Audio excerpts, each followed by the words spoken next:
Galala Malak Yahweh, Wa Yahushai, Bahashem, Rachak Wadash, and double honors to the elders of Jemes Ruel, blessings unto those men, and blessings and salutations to the Akim out there in truth, pushing his word in all sincerity and in honesty. With that being said, Shalom Israel Barakatah. Today's lesson, Chariot laser fire. And when it comes to the government, it has admitted the existence of so-called UFOs. But we are here to tell you that the answers you seek upon this topic at hand is found upon the scriptures.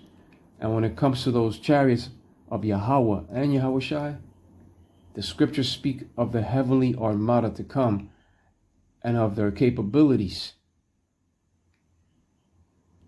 And upon the arrival of the Lord, along with this armada of chariots, one realm shall fight against another. And here we have 2 Esdras 13 and 31. And one shall undertake to fight against another, one city against another, one place against another, one people against another, and one realm against another.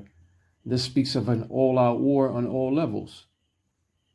The time cometh when the people shall also engage in racial wars. So all hell shall break loose on all levels, and the realm of men shall also fight against the Lord's realm of spiritual forces. One realm or kingdom shall fight against another. The armies of this worldly realm shall engage the angelic hosts of the spiritual realm, bringing about the true war of the worlds. And those chariots of the Lord shall engage by shooting laser beams of their own, just like you saw upon the short videos. When it comes to those real images and real videos recorded by cellular phones, they are worth 1,000 words. And the reason why they are now creating AI videos is also to throw off the truth. But as soon as that CHIP of Revelation 13 and 16 is fully implemented around the world, all hell will break loose. And upon the Lord's second return, the slain of the Lord shall be many, according to the scripture of Isaiah 66, 15 and 16. First cometh the CHIP of Revelation 13, 16 through 18. Then World War III follows quickly. And during the course of World War III, the Lord returns for the elect chosen of true Israel out of the house of David. The elect shall scarcely be saved, according to the scripture of 1 Peter 4 and 18. Once the elect are beamed up into the chariots of the Lord, those swords of mass destruction that shall be bathed in heaven shall rain down upon modern-day Babylon the Great. Those destructive arrows that shall be launched on that day shall not break their ranks, and none shall miss, because the Spirit of the Lord, Yahweh, Bahashem, Yahushai, shall guide them to destroy from coast to coast. They shall destroy Babylon the Great from coast to coast.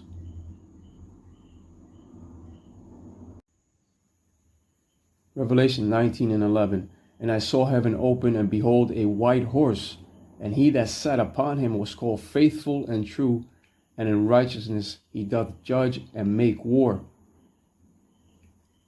And that is speaking about Yahushai HaMashiach,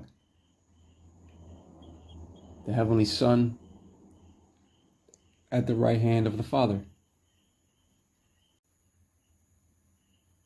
And this is John the Revelator in the island of Patmos, a salt mine penal colony, that witnessed the vision of the white horse, which speaks of the enormous chariot, aka UFO, of the Lord, Yahweh wa Yahushai.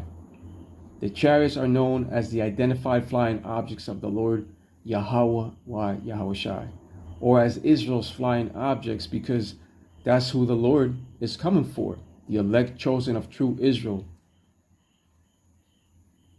Those first fruits and that third election out of the house of David. The Lord is not returning for all the nations as these Christians will have you believe. He is returning for the elect chosen according to the scripture of Matthew 24 and 31. The Lord is not coming for all the nations of the earth, because then who is he coming to judge? Plus remember, that all these nations had the true children of Israel in captivity. So by the perfect balance of Revelation 13:9 and 10, all these nations shall go into captivity. He that leadeth into captivity shall go into captivity. With that being said, let's jump over to Revelation 19 and 14. The continuation to the white horse.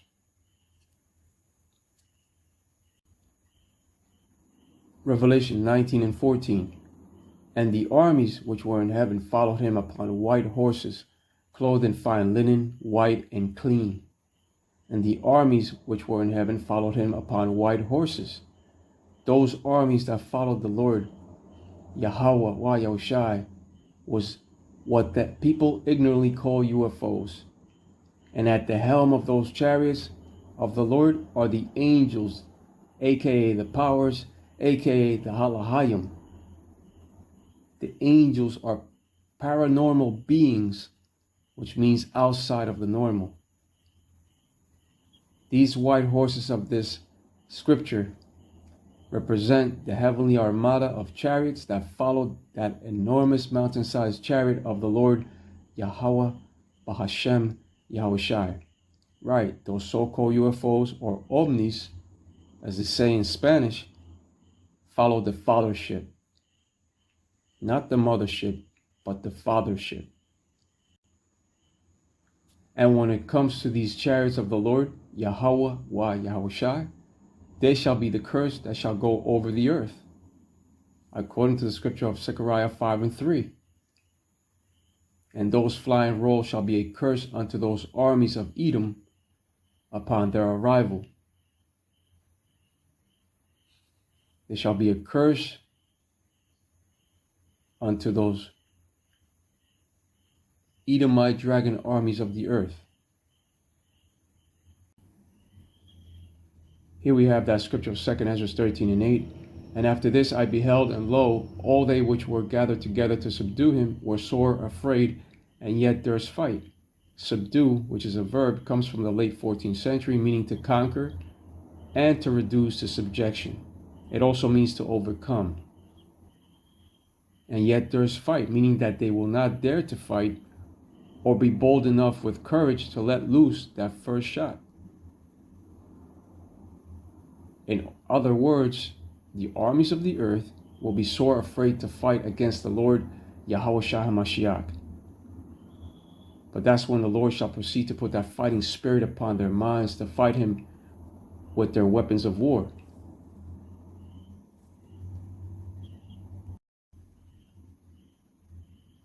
Second Esdras 13 and 9. And lo, as he saw the violence of the multitude that came, he neither lifted up his hand, nor held sword, nor any instrument of war. The definition of multitude meaning a large number of people or things. In other words, a great number of people, which speaks of those armies of World War III joined together as one in order to subdue the Lord. That multitude of armies came against the Lord with their high-tech weaponry in order to subdue him in battle. That's the violence of the multitude. But according to the scripture of Revelation 12 and 8, they prevail not in their efforts to subdue the Lord. They failed drastically in that attempt to subdue the Lord. That Edomite dragon that claimed that they were the best fighting force the world has ever seen prevailed not. When it comes to those primitive weapons of the earth, they were no match for that great angelic armada of the Lord. In the Lord's retaliation, he neither lifted up his hand, nor held sword, nor any instrument of war. But the Lord could very well give the order unto his angels, unto those powers, unto the Alahayim, to open fire. That's why 2 Esdras 13 and 10 goes on to say, 2 Esdras 13 and 10, but only I saw that he sent out of his mouth as it had been a blast of fire, and out of his lips a flaming breath, and out of his tongue he cast out sparks and tempests. And this is a metaphor that speaks of that mountainous chariot of the Lord opening up a section and firing a laser beam blast that emitted deadly sparks of fire upon the Lord's enemies. Upon those armies of the earth, a laser beam blast that emitted deadly sparks of fire fell upon the multitude that came up against them in war. The same thing that you saw upon those short videos shall come upon the armies of the earth, but with greater intensity. That's why you have to imagine what you read, because that blast, according to 2 Esdras 13 and 11, that was intense. It got them all. 2 Esdras 13 and 11, and they were all mixed together, the blast of fire, the flaming breath, and the great tempest, and fell with violence upon the multitude which was prepared to fight, and burned them up every one, so that upon a sudden of an innumerable multitude nothing was to be perceived, but only dust and smell of smoke. When I saw this, I was afraid. In other words, a blast of tremendous size fell upon the multitude that was mixed together. That's why upon reading the scriptures, one must imagine what he or she is reading. So you see, this is the other aspect of those spaceships. They are also for battle, not only for salvation, but also for battle. One vehicle to do it all. An innumerable multitude speaks of all the militaries of World War III coming up against the Lord Yahushua in unity in order to subdue him. But not only was Esdras afraid upon seeing this, but Habakkuk was also afraid, according to the scripture of Habakkuk 3:1 and 2.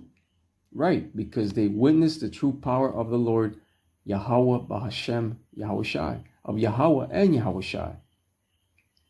According to the scripture, the Lord Yahushua HaMashiach achieved victory over the armies of the earth in vengeance, and they were also removed from the power seat of rulership. Right, because the Lord's going to establish his righteous kingdom upon this earth, and to that righteous kingdom there shall be no end. And with that being said, Kalalau Malak Yahweh, Wa Yahushai, Bahashem, Racha Qudash, and double honors to the elders of Jemes Ruel, blessings unto those men, and blessings and salutations to the Akim out there in truth, pushing his word in all sincerity and in honesty. With that being said, Shalom Israel, Barakatah, Shalom.